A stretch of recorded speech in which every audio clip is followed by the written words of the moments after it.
But I want to go back to jobs. So you said, there's a high job market right now, and the unemployment numbers are what they are.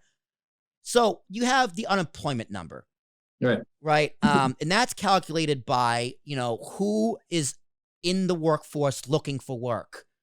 I was unemployed in 2018. I was unemployed almost the entire year. I was unemployed for actually almost a full year. I was unemployed for 10 months.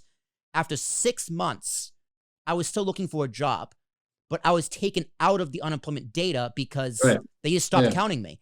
So one, that data is completely skewed. It doesn't make any sense. It leaves out a big portion of people. I think they do it for seniors, people who retire, which that makes sense. But it doesn't separate young people who just can't find a job. And even if they do find a job, I saw a study recently that most people in the United States, it's close to 50%, need 2 jobs just to make the bare minimum ends meet. So you have a full-time job and a part-time job just to make the bare minimum.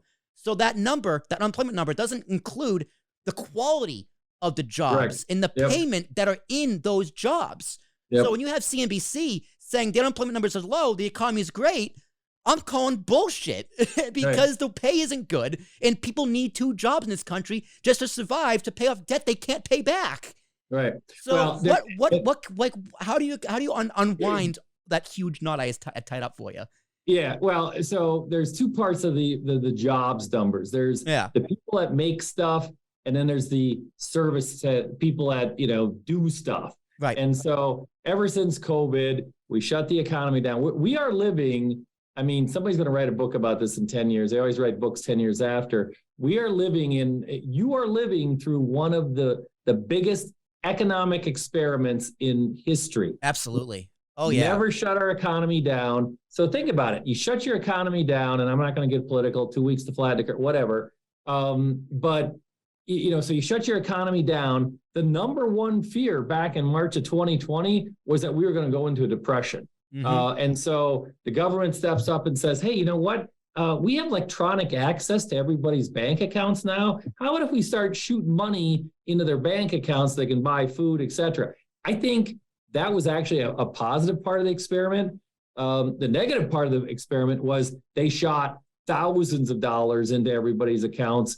They really, and this goes into our talk about inflation. So inflation is, too much money chasing too few goods and services. Well, guess what? We had all kinds of money chasing too few goods because everybody's sitting around clicking on Amazon, doing that kind of thing. And so there was a shortage of goods. Well, now in the last 14 to 16 months, supply chains have healed. If you order something, it gets delivered in time. So the making the stuff part of the economy, I feel, is fully healed. It's the service side of the economy that is not healed yet. The bartenders, the waitresses, et cetera.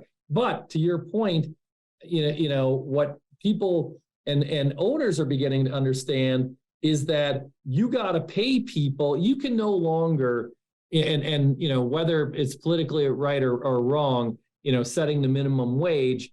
What businesses are finding out is you got to pay people a certain amount of money to show up now, and that's actually a good thing because my thesis is that inflation and wages were kind of artificially held down for about a 10-year period of time. Longer than probably that. 2008. longer than that, for sure. Yeah, from probably 2008 to 2018. Yeah. And then all of a sudden in 19, the economy was really starting to take off and people were like, oh, we got to start paying people more. Well, then in 20, you had a hiccup. Everybody sat home. And then all of a sudden in 2021, people are like, whoa, wait a minute. We need that worker, and that worker. We're going to pay him 20 grand a year, 30. So you had a bidding war, like you do in the NFL for, a good, athlete. People are like, we got to do that. And so I think we're still in that wage adjustment period of time. And I think what it's doing is, if you work hard, you got a good education, you understand,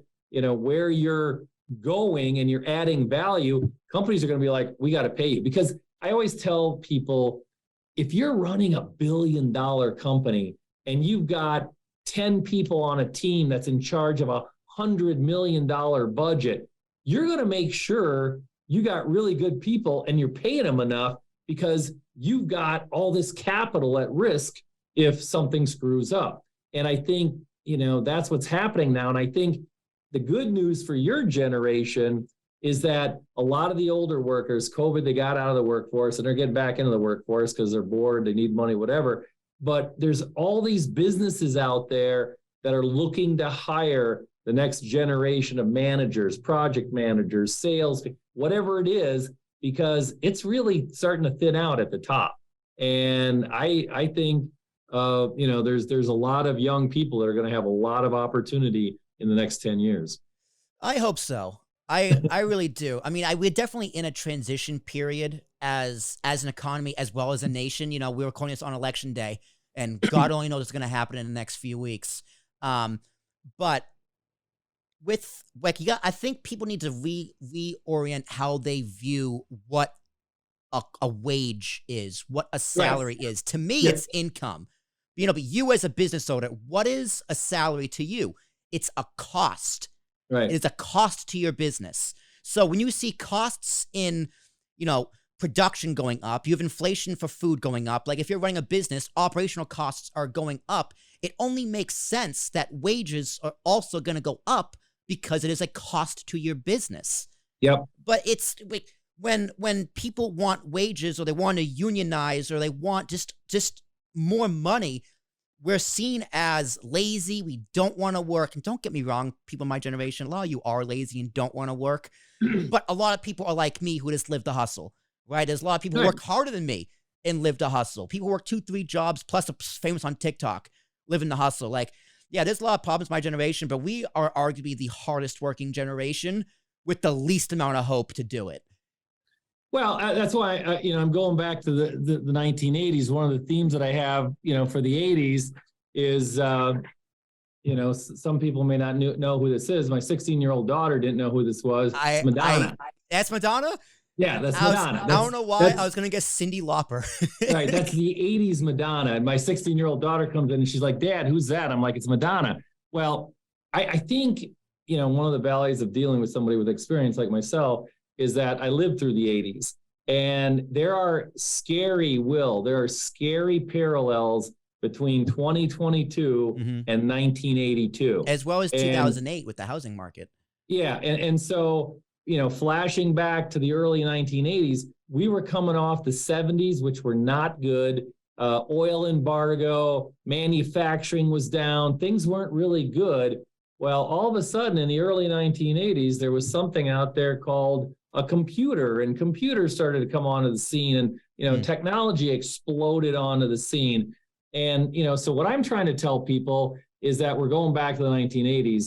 And when I say the 1980s, I'm like, the 80s were characterized by high inflation, high energy prices, and high interest rates. And it turned out to be one of the best decades for stocks out there. Why? Because there was technological innovation going on.